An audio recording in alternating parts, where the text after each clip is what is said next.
پشاور میں کڑاکے کی سردی اور دھند کی لہر جاری ہے۔ حد نگاہ کم ہونے سے موٹر وے بند کر دی گئی ہے، جبکہ شہر کے اندر بھی ٹریفک کی روانی متاثر ہے۔ اس بارے میں جانتے ہیں بول نیوز کے نمائندے نواب شیر سے۔ آگاہ کیجیے گا نواب شیر۔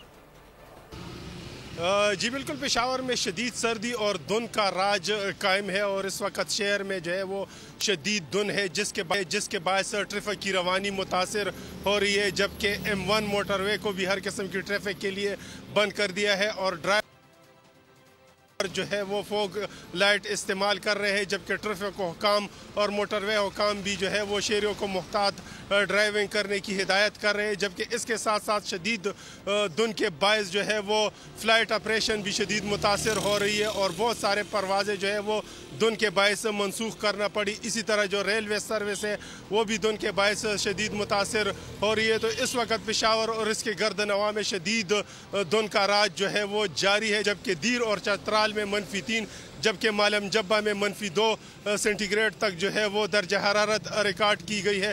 محکمہ موسمیات کے مطابق آئندہ چند روز تک موسم شدید سرد، خشک اور دھند کا راج جو ہے وہ قائم۔ سبسکرائب کریں اور بیل دبائیں تاکہ کوئی خبر رہ نہ جائے۔